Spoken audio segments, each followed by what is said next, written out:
Hello and welcome back to our YouTube channel. Now the match ended 1-0, Rangers 1, Progress 0.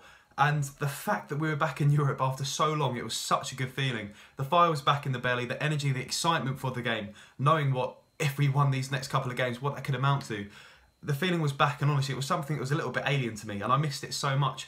I wish I was at the game, but honestly couldn't afford to travel, and I'll be going up to a lot more games this year, as last year I went to as many as I could do. But getting into the game, Nico Cranchaw.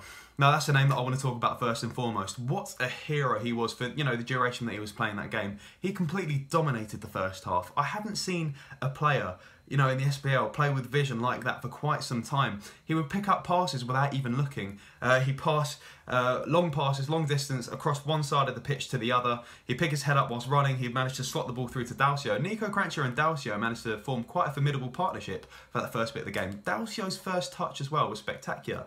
Nico Cranchaw also set up Kenny Miller's goal, Rangers' only goal of the game, to make it 1-0, with a quickly taken free kick. Now, it was so quick that obviously none of the Progress players saw it, went straight to Kenny Miller. Kenny Miller obviously, was pretending not to look, received the ball and slots it really nicely past the keeper. He's a great finisher. It was just inside the box as well. And I think Kenny Miller, despite his age, he's still going to have a crucial part to that team because he's got the experience in Europe, and look, he's gone and proved it today by finishing that goal. Of course, new addition to the team were the likes of Ryan Jack, Cardoso, Candeas, Dalcio, Morelos when he came on. And honestly, I was really impressed with a lot of them.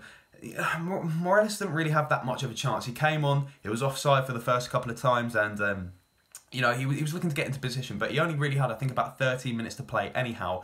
He came on to replace Martin Waghorn, but in my opinion, and a lot of people might disagree, Waghorn had a really quiet game. He didn't do much with the ball, but I did see that off the ball, he was moving a lot, which is good to see. It's what you want to see your striker doing. But I think he might have had difficulty because throughout the most of last season he was playing on the wing, and I think his preferred position is striker, but he's been out of touch with that recently, hasn't he? Honestly, I'm so excited to see the likes of Peña, obviously Bruno Alves come in and join the team, and it makes me think what would happen with that midfield, because I was pretty content with it. The midfield was fine throughout the first half, but it seemed as soon as Cranchaw came off, obviously Jordan Rossiter came on to replace him, which was great to see. Jordan Rossiter's got a right roar when he came on, and Cranchaw got a right roar when he came off, because the crowd was so impressed with Cranchaw and so excited to see Rossiter play. But yeah, I'm really excited to see Rossiter play a lot more.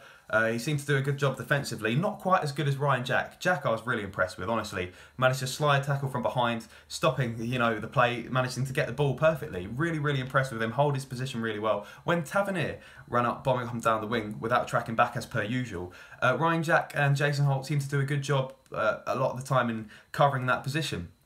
Yeah, but Nico Cranchaw came off, and that's when the game balance started to even out, which shows you, if Cranchaw plays that well throughout the SPL, he could be, one of our most crucial players. So overall throughout this game, I'm pretty happy that we won. It's a 1-0 win. It could have been worse, particularly with how new, the team is, all these new players integrated into the team. The likes of Nico Cranchaw has just come back from an ACL injury, and Jordan Rossiter, who, who's been out for so long. I think it was 8 months since his last competitive game. That's astounding. So good to see the both of them back. At the back, Cardoso as well, very impressive in my opinion. Stopped a lot of chances, and David Bates too used his strength to his advantage here. There was a lot of players that were faster than Bates, but Bates managed to hold them off quite well. Wes Foderingham didn't have much to do. But if I was going to credit one of their players, what I'd say is their keeper made a couple of cracking saves, absolutely fantastic. I think one of them was from a Cardoso header. It was a ridiculous save. It was a relatively entertaining game to see, particularly when Cranchaw was playing, as I stated. Cranchaw was fantastic. Now, if I missed out anything, make sure you comment in the section below. This is your channel as well. It's a channel for Rangers fans. Make sure you get your thoughts and opinions out there too. Make sure you like and subscribe for more, as the channel is going to become more active, and I'm very sorry for the 2 months that we didn't upload, but that's entirely my fault. I made my schedule too busy. Once again, thank you very much, and make sure you like and subscribe.